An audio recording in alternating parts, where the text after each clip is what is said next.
All right, so summer's arrived down here in South Florida, and with that has come a ton of mosquitoes, and I can't really even enjoy my nice backyard anymore. And I've already done your typical recommendations like dumping out any standing water that might be around your yard to eliminate breeding sources for the mosquitoes. But at the end of the day, that's only so effective when it's raining every afternoon and just there's new sources of water for these guys to breed in. So I've decided to supplement my mosquito control efforts here with this Dynatrap insect trap that sort of lures mosquitoes in with UV light and carbon dioxide, which is what they enjoy, and then it kind of sucks them into these grates with a fan and then kind of traps them in here and dehydrates them to death, which, you know, they deserve it because my ankles are suffering out here. And I've avoided getting something like this until now because a lot of these things like the typical bug zappers, they kill a lot of beneficial insects, and mosquitoes really like that CO2 and not so much the UV light. And it does this by using some sort of titanium dioxide reaction to create CO2, unlike some of the other systems that need some sort of bulky propane tank. In an impulse buy out of desperation, I bought this one today at Costco. The advantage is that this one, if you can get it from Costco, comes with 2 extra UV bulbs, which do wear out over time. But if you don't have a Costco membership, you can also find these on Amazon, and I'll leave a link in my video description down below to pick one of those up if you want to help support the channel. And according to the packaging, this Dynatrap should also take care of biting flies, wasps, moths, stink bugs, and no-see-ums. This particular model is supposed to be rated for areas up to 1/2 acre and can be kept out in the rain.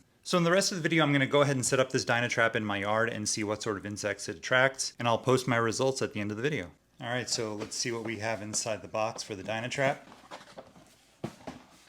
Okay, so here are 2 ultraviolet bulbs, and then under this cardboard it looks like we have the body of the Dynatrap. Okay, so let's take the plastic wrap off and see what this looks like here. Okay, so it has a couple halves. Okay, this appears to be the base. Sits on there. And this plugs into a standard AC outlet using a non-grounded plug. So to attach the catch base to the top of the Dynatrap, you need to locate the kind of the twist lock alignment arrows here, and then twist towards the lock position, and then it's not going to go anywhere. And the top of the unit has a on and off position switch, so if you slide it to the left, it closes the vents and turns off the unit, and if you slide it to the right, it opens up the vents and turns on the unit. And as I mentioned before, it's not a grounded plug, but it's double insulated for shock protection. And although you wouldn't want to drop the Dynatrap into water, it's rated for indoor or outdoor use in all conditions. I don't know about snow, but you don't get that here in Florida. But it's okay in the rain according to the instructions. And since I don't have a convenient plug nearby, I'm going to plug the Dynatrap into my solar array using this inverter here.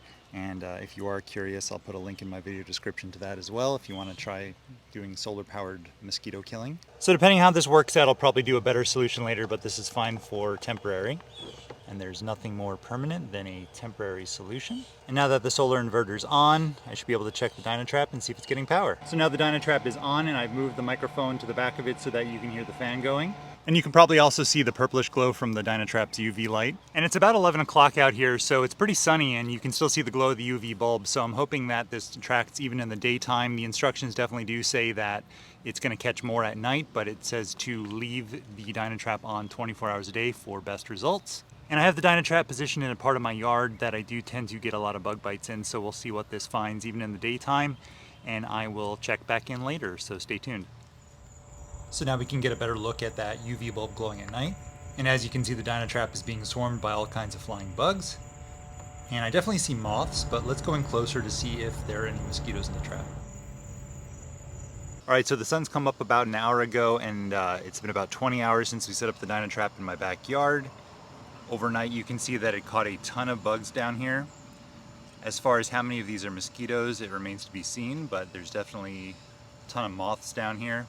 And we got a lot of rain last night, but the Dynatrap is still working just fine. So I'll leave the Dynatrap running here about another 4 or 5 hours to give it a full 24 hours run in the backyard and see what sort of insects we trapped in the bottom of the Dynatrap. All right, so we've been running the Dynatrap for about a day now, so let's see what we've caught. A lot of things moving around inside there. So what I'm gonna do is shut off the lamp, close the vents, and then inspect what we've collected. All right, so now let's open up the base of the Dynatrap and see what we've collected after about 24 hours. All right, so zooming in here, we can do a closer inspection of what the Dynatrap was able to catch in, again, about 24 hours. So it looks like the majority of what we caught were things like moths, There are some what appear to be mosquitoes like here. This guy, I think. This looks like a mosquito to me. This looks like a mosquito, but it isn't. I've looked those up before. They're just horrifying. There's some flies in here. That looks like a fly to me. And there's another mosquito there.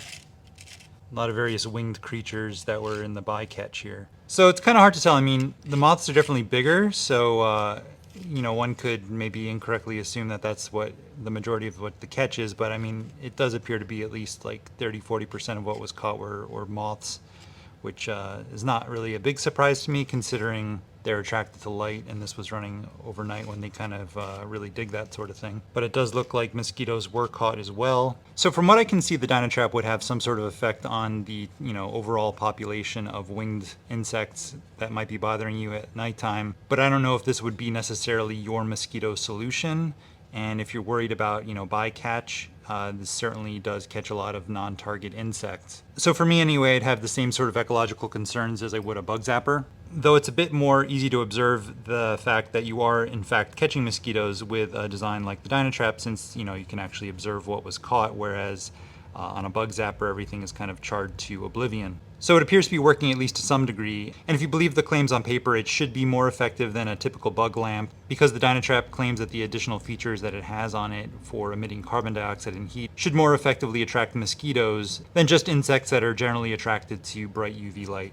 So I think ultimately the severity of the bycatch issue, where you're catching non-target insects other than mosquitoes, would be dependent upon where you set up the Dynatrap and for how long. So if, you know, you're using it outside like this and running it for several days continuously, I think you're going to catch a lot of non-target insects because, you know, that's where they live. But if you're setting up the Dynatrap in a like semi-enclosed living space where bugs just generally don't belong, like perhaps your garage or something like that, and you're used to mosquitoes kind of taking a nibble on your ankles, which is very annoying when you're trying to work on your car or some sort of hobby, I think it's fair game to target anything that kind of makes its way into those living spaces. So you know, catching mosquitoes or moths or whatever, I think that's fair game. So I think that's a good compromise there to kind of limit what you're catching and where, because, you know, bugs just generally don't belong in my house. So if I'm eliminating from there, I don't feel as bad.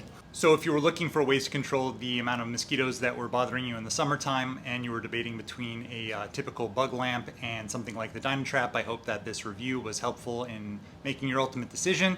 If you found it helpful, please let me know by clicking on that like button down below. And if you have any questions, leave them for me down there in the comments section. And as always, thanks for watching.